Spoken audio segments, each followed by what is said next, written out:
예. 아침에 반주자를 한번 임명을 해야 되겠니?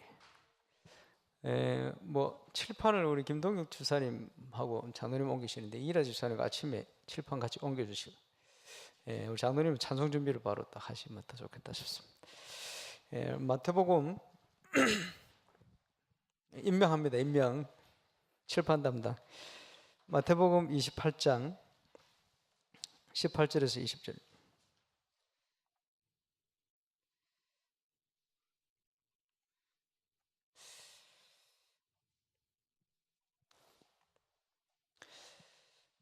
예수께서 나와 말씀하여 이르시되 하늘과 땅의 모든 권세를 내게 주셨으니 그러므로 너희는 가서 모든 민족을 제자로 삼아 아버지와 아들과 성령의 이름으로 세례를 베풀고 내가 너희에게 분바 모든 것을 가르쳐 지키게 하라. 볼지어다 내가 세상 끝날까지 너희와 항상 함께 있으리라 하시니라.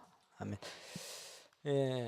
성경 66권 있습니다만은 성경은 예수님의 권세에 대한 기록이 주 목적입니다. 그만큼 권세라는 게 중요하죠. 왜 그렇습니까? 가장 큰 인류의 문제는 죄와 사단의 출현입니다. 이것을 꺾을 수 있는 권세가 있어야 되거든요. 모든 인간이 창세기 3장 문제, 근본 문제 속에 빠져가 있습니다. 하나님을 떠난 거죠. 원죄 가운데 빠진 겁니다. 죄를 지어서 떠났는데 원죄 속에 빠진 겁니다. 원죄에 빠질 뿐 아니고 사단의 손아귀에 사로잡힌 거예요. 이게 인간의 근본 문제입니다. 그러니까 사단의 역사 피해갈 수가 없어요. 벗어날 수가 없어요. 그게 네피림입니다. 하나님 없이 살 수 있다고 생각했는데 무너졌습니다. 그게 바벨탑입니다. 이게 인간의 아주 근본 문제죠. 이 사단이 문화를 통해서 현장을 사로잡았습니다. 그게 흑암의 문화입니다. 무속, 점술, 우상 비롯한 모든 흑암 문화. 그래서 정치도, 경제도, 문화도, 사회도, 현장에 이게 깊이 뿔을 내려버려요. 이 역량 가운데 불신자는 방황할 수밖에 없는 신분을 가지고 있습니다. 성공, 실패 상관없이 있고 없고 상관없이 방황합니다. 그러니까 영적으로 묶인 거죠. 노예입니다. 어느 날 문제 오고 하는데 해결할 길이 없어요. 그게 하나님의 진노. 벗어날 수가 없어요. 착하게 살아도 열심히 살아도 안 돼요. 무너지는데 피할 길이 없어요. 이게 너무 힘든 육신의 문제로 평안하지 않아요. 안식이 없어요. 그래서 이것을 지옥 배경이다 이렇게 표현하죠. 그리고 그렇게 지옥 배경을 가지고 사는 겁니다. 이게 그대로 고스란히 후대에 전달돼요. 이게 불신자 상태입니다. 이게 죄의 권세 아래, 사단의 권세 아래 있는 인간의 모습입니다. 인간 스스로 이거 해결할 수가 없어요. 해결할 수 있도록 하나님께서 길을 열어주셨다. 그 첫 번째 예언이 창세기 3장 15절입니다. 그래서 오늘은 성경 본문을 쭉 찾아서 한번 읽어보겠습니다. 집에 가서 찾아 읽으시라면 잘 안 읽어요. 그래서 오늘 한번 찾아 읽어봅시다. 창세기 3장 15절. 자, 제가 읽겠습니다. 내가 너로 여자와 원수가 되게 하고 내 후손도 여자의 후손과 원수가 되게 하리니 여자의 후손은 내 머리를 상하게 할 것이요 너는 그의 발꿈치를 상하게 할 것이라 하시고 예언됐죠. 여자의 후손, 예수님에 대한 첫 번째 예언입니다. 여인의 후손, 여자의 후손. 왜 그렇습니까? 아담의 자손은 이 가운데 빠져있어요. 죄 문제 스스로 해결할 수 없어요. 그래서 사람은 사람인데 아담의 자손이 아닌 사람이 오겠다. 와가지고 뱀의 권세, 머리를 깨뜨리는 말은 그 권세를 깨뜨려버렸다 이 말이거든요. 이 사단의 권세를 깨뜨려버리는. 그런데 사단은 그의 발꿈치를 상하게 한다. 그게 뭡니까? 그 사단이요 유대인들을 충동시켜가지고 예수님을 십자가에 못 박혀 죽게 만들었어요. 그러면 끝날 줄 알았죠. 그게 뒤꿈치를 상한 것 같아요. 그 뱀이 그죠? 쫓아다니면서 뒤꿈치를 상한 것 같아요. 뒤꿈치를 상한 것 같은데 근본적으로 보니까 그 머리가 깨져 버렸어요. 밟혀가지고. 예, 그게 기독교 역사입니다. 복음 전하려고 하면 여러 가지 핍박과 어려움이 오는 것 같습니다. 그런데 사단의 권세가 깨져버려요. 그게 예수님이 하신 사역이죠. 창세기 4장 가인과 아벨. 창세기 4장 1절로 20절에 보면 여기에 아벨이 피해 제사를 드립니다. 그런데 가인은 이걸 놓쳐버렸어요. 이러니까 가인이 영적으로 사단에게 사로잡혔어요. 죄의 소원은 너에게 있지만 너는 죄를 다스릴지니라 이랬거든요. 죄의 소원은 너에게 있다. 이 말은 무슨 말이냐? 약육강식, 그 호랑이나 사자가요 노루나 이런 걸 잡아먹으려고 숨어가지고 이제 잡아먹으려는 딱 순간 그게 뭡니까? 죄의 소원은 너에게 있다. 그런 표현입니다. 사단이 그렇게 삼킬듯이. 이런데 너는 죄를 다스릴지니라 이랬는데 가인이 이 비밀이 없었기 때문에 사단에게 사로잡혀 버렸어. 그지? 잡아먹혀버린 거예요. 그래서 최초에 가인이 살인하게 됩니다. 하나님 앞에 거짓말하죠. 내가 동생을 지키는 자입니까? 이것을 예수님께서 요한복음 8장 44절에 너희는 너희 아비 마귀에게서 났으니 너희 아비의 행실을 너희도 행하고자 하느냐. 저는 처음부터 살인한 자요. 처음부터 살인한 자가 가인인데 말이에요. 사단에게 사로잡힌 거예요. 거짓을 얘기할 때마다 저것으로 한다. 이게 사단이 역사하는 현장의 문화입니다. 창세기 6장 보니까 네피림 시대에 왔는데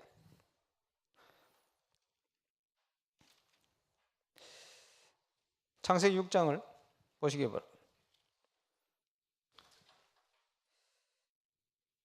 창세기 6장에 뭐라고 얘기합니까? 방주를 지어라 그랬죠. 그래서 14절부터 보면 방주를 어떻게 지어라 쭉 나와 있습니다. 방주를 짓는데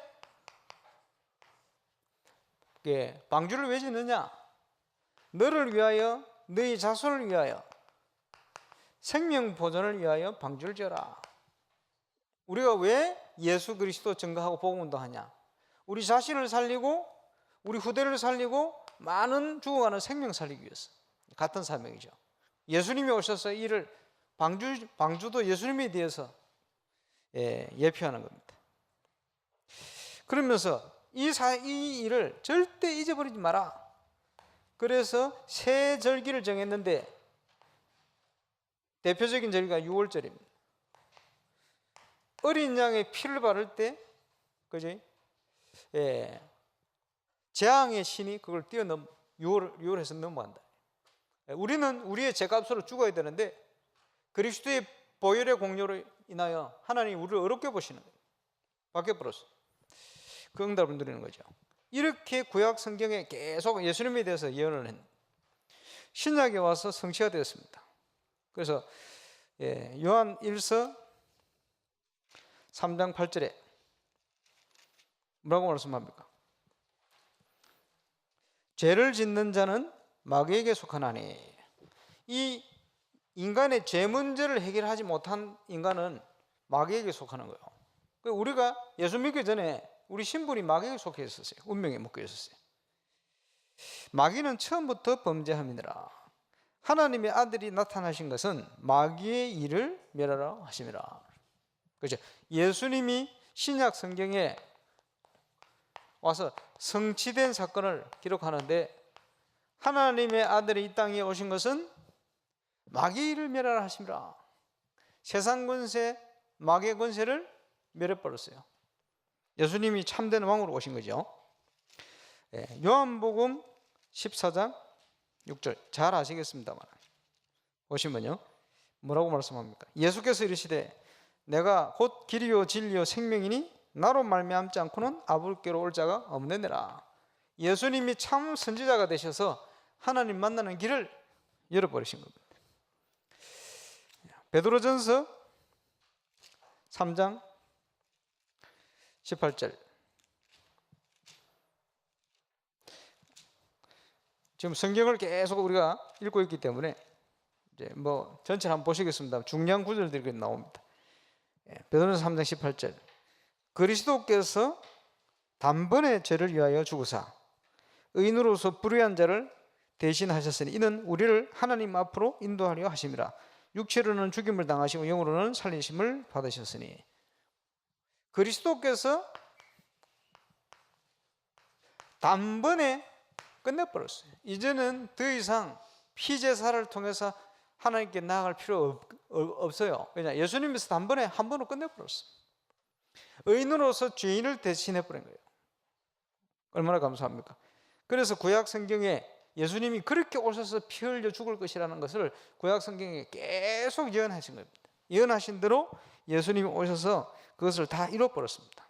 그러면 이 예수님이 어떤 권세를 가지고 계시냐 하는 부분들을 공생의 사역을 통해서 계속 우리에게 알리셨습니다. 요한복음 5장 27절 뭐라고 말씀합니까? 또 인자됨으로 말미암아 심판하는 권세를 주셨느니라. 예수님께서 인자됨을 말미암아, 요한복음 5장 27절, 사람으로 오신 그것 때문에 우리 심판하는 권세를 얻으신 거예요. 마태복음 9장 6절 찾아서 읽어보시면 좋습니다. 그러나 인자가 세상에서 죄를 사하는 권능이 있는 줄을 너희로 알게 하려 하노라 하시고 중풍병자에게 말씀하시되 일어나 내 침상을 가지고 집으로 가라 하시니, 예수님께서 죄를 사하는 권세를 가지고 있다. 죄 문제 해결했기 때문에 당신이요, 그죠? 인자됨을 인하여 심판하는 권세를 가지고 계시다. 예수님이 오늘 읽었던 본문처럼 하늘과 땅의 모든 권세를 다 가지십니다. 그래서 예수님의 십자가 지신 그 사건으로 말미암아 골로새서 1장 13절 뭐라고 말씀합니까? 그가 우리를 흑암의 권세에서 건져내사 그의 사랑하는 아들의 나라로 옮기셨으니, 흑암의 권세 아래에 있던 우리를, 이 사단 권세, 흑암의 권세 아래 12가지 문제에 사로잡힌 우리를 하나님의 자녀로, 하나님의 아들의 나라로 옮기셨다. 그래서 요한복음에 보니까 5장 24절 사망에서 생명으로 옮겨내더라. 비슷한 표현입니다만은 그렇게 표현하고 있죠. 예수님은 어떤 권세를 가지고 있습니까? 빌립보서 2장 9절에서 11절. 이름으로 하나님이 그를 지극히 높여 모든 이름 위에 뛰어난 이름을 주사 하늘에 있는 자들과 땅에 있는 자들과 땅 아래에 있는 자들로 모든 무릎을 예수의 이름에 꿇게 하시고 모든 입으로 예수 그리스도를 주라 신하여 하나님 아버지께 영광을 돌리게 하셨느니라. 모든 이름 위에 뛰어난 이름을 주셨다. 모든 무릎이 그 이름 앞에 무릎 꿇고 영광 돌리도록 하셨다. 그래, 그분이 구약에 예언된 그리스도, 오신 성취시키신 예수님이시다. 그러면 이 예수님을 영접할 때 우리가 하나님의 자녀가 되죠. 이 권세가 성도들의 권세다. 예수 믿는 자의 권세다. 그래서 복음성가에 보면 예수님 찬양, 예수님 찬양, 이전에 예수님 권세, 예수님 권세, 내 권세 얘기하거든요. 무슨 말입니까? 하늘과 땅의 모든 권세를 가지고 항상 너희와 함께 하겠다. 그 증거를 어떻게 누릴 수 있습니까? 영접할 때 사단의 권세 아래에 있던 우리가 하나님의 나라로 옮겨버려요. 그제 그 사단의 권세가 깨진 증거가 여기 나타나는 거예요. 영접하는 자, 곧 그 이름을 믿는 자들에게는 하나님의 자녀가 되는 권세를 주셨다. 뭐 잘 아시는 본문이니까요. 요한복음에 나오죠. 그러면서 이제까지는 너희가 내 이름으로 기도하지 않았는데 이제부터는 구하라 주실 것이니 너희 기쁨이 충만할 것이다. 요한복음 16장 24절 그렇게 말씀합니다. 지금까지는 너희가 내 이름으로 아무것도 구하지 아니하였으나 구하라 그리하면 받으리니 너희 기쁨이 충만할 것이다. 하나님의 자녀가 기도할 때 세상이 모르는 하나님이 응답을 주실 것이다. 그런 표현입니다. 우리가 부족하고 연약한 줄 아시고 요한복음 14장 16절에는 이렇게 약속합니다. 내가 아버지께 구하겠으니 그가 또 다른 보혜사를 너희에게 주사 영원토록 너희와 함께 있게 하리니. 우리를 떠나지 않고 영원히 보혜사 성령께서 우리와 함께 하신다. 저는 진리의 영이라 너희 속에 거하신다. 보혜사 성령께서 우리와 함께 하신다. 우리를 보호하고 우리를 가르치고 우리를 인도하신다. 그렇지? 이 땅에서 우리를 고와 같이 버려두지 않고 우리와 함께 하시면서 모든 것을 생각나고 기억나고 깨닫게 할 거다. 그렇게 기록하고 있습니다. 우리의 신분은 얼마나 놀라운 신분이냐? 로마서 8장 2절.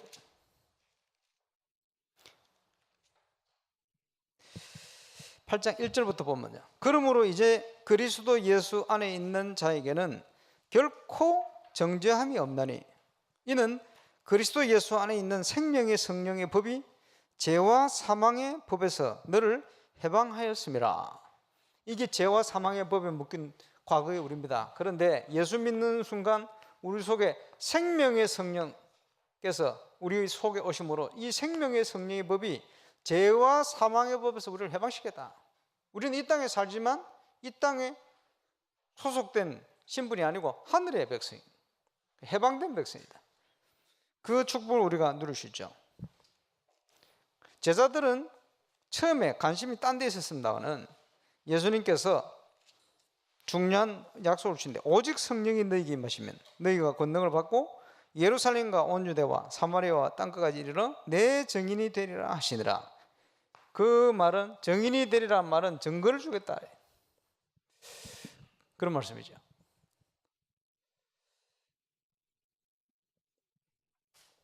몇 주 전에 보니까 임마누엘 설교의 중요한 전도사님이 그 부서에 아주 사명 있는 보고를 쭉 하더라고요. 아, 저분 참 괜찮구나 이 생각했는데 알고 봤더니 이분이 온몸에 암이 퍼져 죽을 만큼 활동도 못할 정도 됐는데 호흡하면서 많이 회복이 되었어요.